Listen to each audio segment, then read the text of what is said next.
Alright, so I'm going to do a quick teardown of the T15. I'm going to go inside here, take a look at what's going on, see what the build quality is like on the inside, because I know I didn't cover that in the main review video. Some people are asking for this. Also, I'm going to switch these two switches here. So on the corner, this one here is a momentary switch, and over here is a latching switch, SC.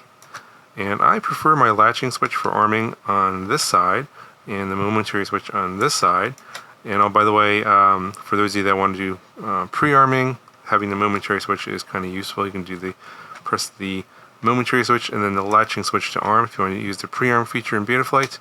But I prefer my latching switch on the right side. I know some people are like, why? That's weird, but that's just who I am. And so I'm going to be opening it up, and I'm going to switch these two switches so that the latching switch goes from the left to the right side.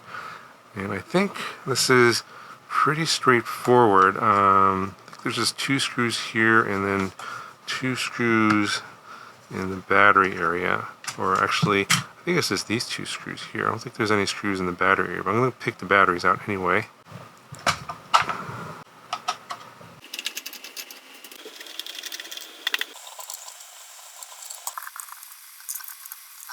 Go ahead and remove the battery tray. There might be screws underneath these grips. Let's go take those off. Alright, so there's one screw right there. Let's go pull that out.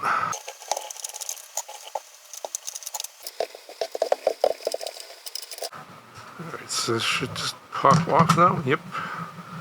There everything goes, and then the grips fall out.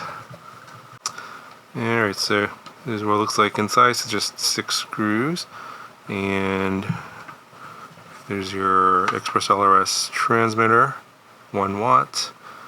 And it's got the temperature controlled oscillator. You got a little board right there, and then you got 2 sets of cables that go to the main board in the transmitter. Or I guess that's the secondary board. So this is the secondary board, and this is the main board there. Huge MCU ARM chip. And you can see here, there's where the battery tray plugs into, and then there's your lithium cell for maintaining the clock. Very clean. It looks like whatever they've designed is very simplified here. So you have a main board, and then you have this, I guess, a power lead that goes to the secondary board over there, and that's where all the switches and gimbals appear to be plugged into this secondary board here. So this is where all the input-output occurs, the switches and everything. And then got your plugs there. I think one of them fell out somewhere. I have to find that. That's the antenna plugs. I'm going to go pull this one out. Don't forget to put that back in. Here's a look at the gimbals. So obviously on this side a lot of plastic.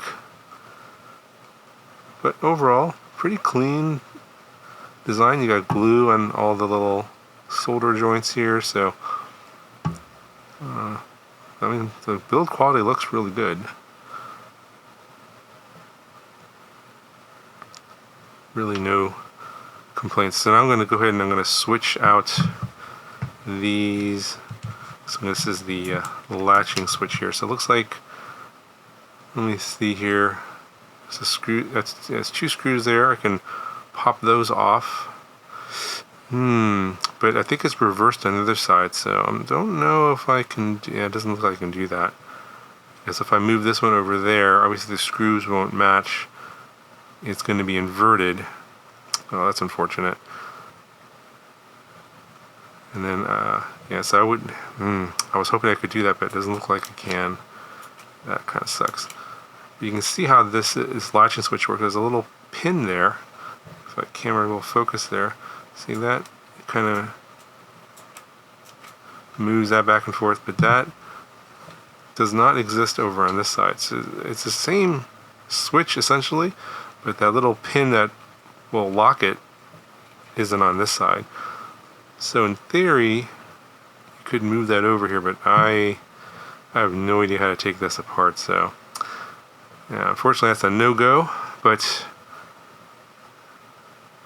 overall, build quality looks pretty decent. Let me know what you guys think in the comments, and that'll do it for this video.